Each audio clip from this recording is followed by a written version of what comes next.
नमस्कार दोस्तों, JD civils academy में आपका स्वागत है। दोस्तों, आज हम अर्थव्यवस्था पर डिस्कस करेंगे। दोस्तों, आगामी 2025 में जो सीजीपीएससी का एग्जाम होगा वो यूपीएससी के तर्ज पे होगा। दोस्तों, यूपीएससी में इकोनॉमिक्स से टर्म से क्वेश्चन पूछे जाते हैं, शब्द के मीनिंग से क्वेश्चन पूछे जाते हैं। आज इकोनॉमिक्स बहुत जीरो से मैं प्रारंभ करने जा रहा हूँ। जब हम इकोनॉमिक्स के बारे में चर्चा करते हैं ना, तो दो शब्द है, एक होता है अर्थशास्त्र और एक होता है अर्थव्यवस्था। और दोनों में डिफरेंस होता है कि अर्थशास्त्र अलग चीज होती है और अर्थव्यवस्था अलग चीज होती है ना। पहले हम अर्थशास्त्र का अध्ययन करेंगे कि अर्थशास्त्र कहते किसे हैं। देखो, अर्थशास्त्र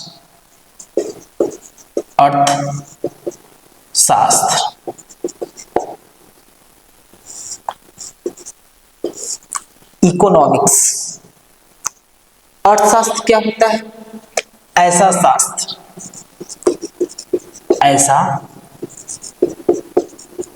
शास्त्र जिसमें आर्थिक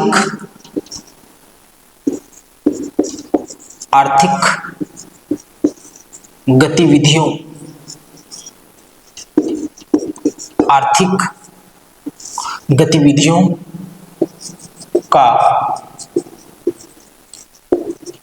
अध्ययन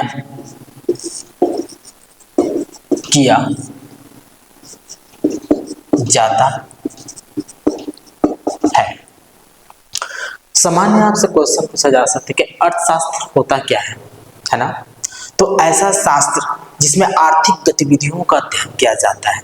प्रश्न ये उठता है कि आर्थिक गतिविधि कहते किसे? ये आर्थिक गतिविधि क्या होता है? इकोनॉमिकल एक्टिविटीज क्या होता है? तो आर्थिक गतिविधि का मतलब होता है ऐसी गतिविधि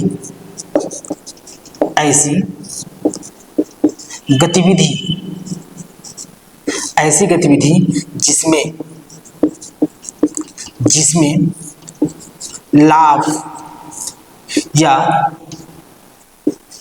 या हानि का प्रश्न जुड़ा हो। लाभ या हानि का प्रश्न जुड़ा हो। क्लियर? अर्थशास्त्र क्या होता है? ऐसा शास्त्र जिसमें आर्थिक गतिविधियों का अध्ययन किया जाता है। प्रश्न ये उठता है कि आर्थिक गतिविधि कैसे कहते किसे हैं? तो ऐसी गतिविधि जिसमें लाभ या हानि का प्रश्न जुड़ा हो। जैसे हम कृषि करते हैं ना, उदाहरण के लिए देखो, जैसे जब हम कृषि करते हैं ना, तो कृषि में लाभ या हानि का प्रश्न जुड़ा है। इसलिए कृषि क्या है? एक आर्थिक गतिविधि है। जब कृषि आर्थिक गतिविधि है तो अर्थशास्त्र कृषि का अध्ययन करेगा। क्लियर? जैसे व्यापार एवं वाणिज्य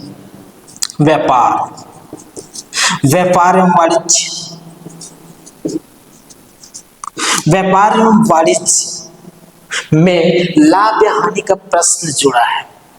क्लियर? जब व्यापार एवं वाणिज्य में लाभ या हानि का प्रश्न जुड़ा है तो ये आर्थिक गतिविधि का पार्ट है। जब ये आर्थिक गतिविधि का पार्ट है तो अर्थशास्त्र व्यापार एवं वाणिज्य का अध्ययन करेगा। क्लियर? सरल एग्जांपल हम समझते हैं। मान लो एक महिला है, ए नामक कोई महिला है। ये महिला अपने घर में जाकर क्या बनाती है? भोजन बनाती है। एक महिला जब अपने घर में भोजन बनाती है ना, तो ये आर्थिक गतिविधि नहीं है, क्योंकि इसमें लाभ या हानि का प्रश्न नहीं जुड़ा है। ये सामाजिक गतिविधि है। लेकिन वही महिला जब दूसरे के घर में जाकर भोजन बनाती है तो बदले में क्या लेती है? कीमत लेती है। जब बदले में कीमत लेती है तो लाभ या हानि का प्रश्न जुड़ा है, इसलिए वो आर्थिक गतिविधि का पार्ट हो जाएगा और अर्थशास्त्र उसका भी अध्ययन करेगा। जब आप सैलून जाते हैं तो नाई आपका बाल काटता है। क्लियर? जब नाई आपका बाल काटता है और बदले में क्या लेता है? आपसे कुछ राशि लेता है। जहां राशि का मुद्दा होता है ना, तो लाभ या हानि का प्रश्न जुड़ा है ना, और आर्थिक गतिविधि का पार्ट है। इसलिए नाई के द्वारा बाल काटना है ना, आर्थिक गतिविधि। लेकिन जब आप अपने घर में अपने भाई से जब बाल कटवाते हैं ना, तो एक सामाजिक गतिविधि है। और अर्थशास्त्र हमेशा आर्थिक गतिविधियों का अध्ययन करता है, न कि सामाजिक गतिविधियों का। जब यहाँ से यूपीएससी में जब क्वेश्चन पूछता है तो इतना बेहतरीन क्वेश्चन पूछता है यूपीएससी में। देखो कैसे क्वेश्चन पूछा जा सकता है यूपीएससी में। देखो देखो कैसे क्वेश्चन पूछा जाता है यूपीएससी में। हमेशा शब्द के मीनिंग से क्वेश्चन पूछे जाते हैं। देखो निम्न में से क्वेश्चन है आपके, निम्न में से कौन सी गतिविधि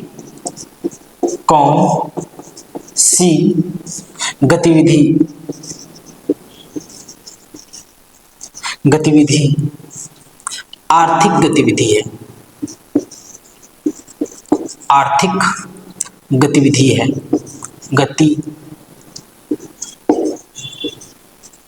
गतिविधि है। देखो यूपीएससी में हमेशा शब्द के मीनिंग से क्वेश्चन पूछे जाते हैं। सामान्य क्वेश्चन पूछा गया है निम्न में से कौन सी गतिविधि आर्थिक गतिविधि है। ऑप्शन फर्स्ट, महिला द्वारा अपने घर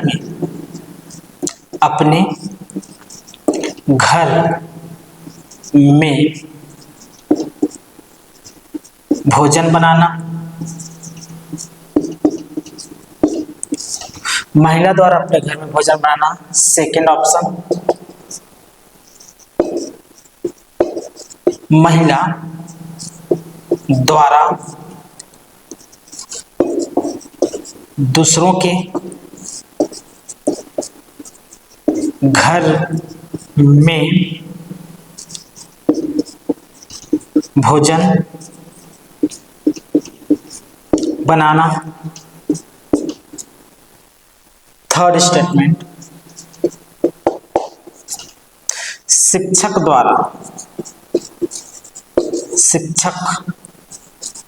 द्वारा स्कूलों में पढ़ाना।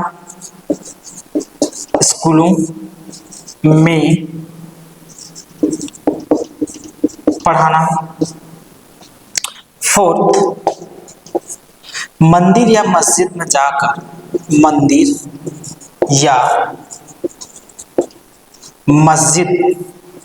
में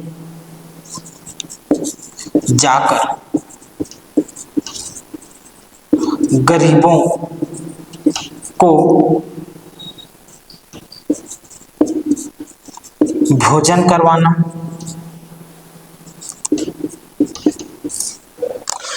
फिफ्थ, मंदिर में जाकर पूजा करना। 6, मंदिर में पूजा करवाने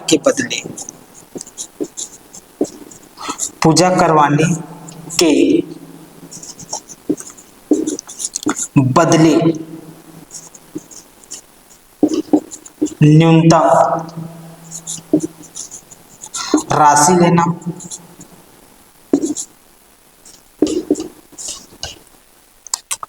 7th,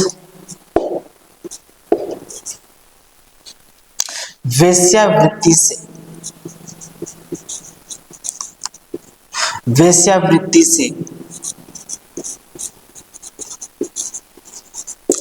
अर्जित आय। देखो इनमें से आपको बताना है कि कौन सी गतिविधि आर्थिक गतिविधि है ना। देखो कि पहला स्टेटमेंट को देखो कि महिला द्वारा अपने घर में भोजन बनाना आर्थिक गतिविधि नहीं है। स्टेटमेंट गलत हो गया। एक महिला द्वारा अपने घर में भोजन बनाना सामाजिक गतिविधि है और अर्थशास्त्र आर्थिक गतिविधियों का ध्यान करता है, न कि सामाजिक गतिविधियों का। क्लियर। लेकिन महिला द्वारा दूसरों के घर में जाकर भोजन बनाना, जब वही महिला दूसरे के घर में जाकर भोजन बनाती है और बदले में राशि लेती है, राशि, तो आर्थिक गतिविधि का पार्ट हो जाएगा। जब वो आर्थिक गतिविधि का पार्ट है ना, तो अर्थशास्त्र उसका अध्ययन करेगा। यह स्टेटमेंट आपका सही हो गया। शिक्षक द्वारा स्कूलों में पढ़ाना, एक शिक्षक द्वारा स्कूलों में पढ़ाना, जब शिक्षक स्कूलों में पढ़ाता है ना, तो बदले में क्या लेता है? फीस लेता है ना। जहां फीस का मुद्दा उठेगा तो आर्थिक गतिविधि का मुद्दा उठेगा। इसलिए शिक्षक द्वारा स्कूलों में पढ़ाना क्या है? आर्थिक गतिविधि है। लेकिन वही शिक्षक जब अपने घर में अपने बच्चों को पढ़ाता है तो ये आर्थिक गतिविधि नहीं है। शिक्षक द्वारा अपने बच्चों को पढ़ाना सामाजिक गतिविधि है। क्लियर। और अर्थशास्त्र हमेशा आर्थिक गतिविधियों का अध्ययन करता है, ना कि सामाजिक गतिविधियों का। बेशक उन सामाजिक गतिविधियों का अध्ययन करता है जिसमें उत्पादन में वृद्धि हो या लाभ या हानि का प्रश्न जुड़ा हो। क्लियर। अगला स्टेटमेंट हम समझते हैं। मंदिर या मस्जिद में जाकर गरीबों को भोजन करवाना, ये आर्थिक गतिविधि नहीं है। ये आर्थिक गतिविधि नहीं है। मंदिर या मस्जिद में जाकर गरीबों को भोजन कराना सामाजिक सेवा है, मतलब ये सामाजिक गतिविधि है। तो ये स्टेटमेंट आपका क्या हो गया? गलत हो गया। मंदिर में जाके पूजा करना, अगला स्टेटमेंट है मंदिर में जाके पूजा करना। मंदिर में जाके पूजा करना क्या है? धार्मिक गतिविधि है ना। ये आर्थिक गतिविधि नहीं है। मंदिर में जाके पूजा करना क्या है? धार्मिक गतिविधि है। और ये स्टेटमेंट क्या हो गया? गलत हो गया, है ना। मंदिर या मस्जिद में जाकर मंदिर में पूजा करवाने के बदले न्यूनतम राशि लेना, राशि शब्द है, न्यूनतम राशि लेना, जहां राशि का मुद्दा उठेगा वहां आर्थिक गतिविधि का मुद्दा उठेगा। और ये क्या है? आर्थिक गतिविधि का पार्ट है। इसलिए मंदिर में पूजा करवाने के बदले न्यूनतम राशि लेना आर्थिक गतिविधि है। यह स्टेटमेंट सही हो गया। क्लियर। अगला जो हमारा स्टेटमेंट है, वेश्यावृत्ति, प्रोस्टिट्यूशन से अर्जित आय। जब प्रोस्टिट्यूशन से जो इनकम जनरेट होते हैं ना, वो आर्थिक गतिविधि नहीं है। क्यों? क्योंकि एक समस्या है। ये क्या है? समस्या है दोस्तों। और भारत में जो प्रोस्टिट्यूशन है वो इल्लीगल है। जितने भी गतिविधि इल्लीगल है ना, वो आर्थिक गतिविधि नहीं होगा। जैसे गांजा की तस्करी करना, है ना, ये इल्लीगल है। इसलिए गांजा की तस्करी करना, गांजा की खरीद एवं बिक्री आर्थिक गतिविधि नहीं है।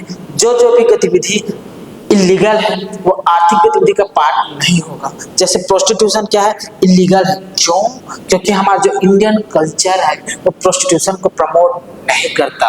लेकिन दुनिया में कई सारे ऐसे देश हैं जहाँ प्रोस्टिट्यूशन क्या है? लीगल है। जिस देश में प्रोस्टिट्यूशन लीगल है ना, वहाँ प्रोस्टिट्यूशन सर्विस सेक्टर में आता है। प्रोस्टिट्यूशन में होता क्या है? सर्विस दिया जाता है और बदले में कीमत ले लिया जाता है, इसलिए सर्विस सेक्टर है। जिस देश में प्रोस्टिट्यूशन लीगल है वहाँ वो आर्थिक गतिविधि है। लेकिन हमारे देश में प्रोस्टिट्यूशन इल्लीगल है, इसलिए प्रोस्टिट्यूशन क्या है? आर्थिक गतिविधि नहीं है। भारत में एक समस्या है। स्टेटमेंट गलत हो गया। दोस्तों ये बात हमेशा याद रखना, जिस गतिविधि का आर्थिक गतिविधि अर्थशास्त्र अध्ययन करेगा वो आर्थिक गतिविधि है ना। जहां लाभ या हानि का प्रश्न जुड़ा होगा ना, वो आर्थिक गतिविधि है।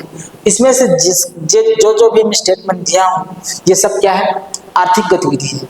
जब ये आर्थिक गतिविधि है ना, तो ये जीडीपी में काउंट होगा। मतलब जिसका अध्ययन अर्थशास्त्र नहीं करता उसको हम जीडीपी में काउंट नहीं करते। क्लियर। जैसे एक और सरल एग्जांपल से मैं समझाता हूं कि आर्थिक गतिविधि होता क्या है।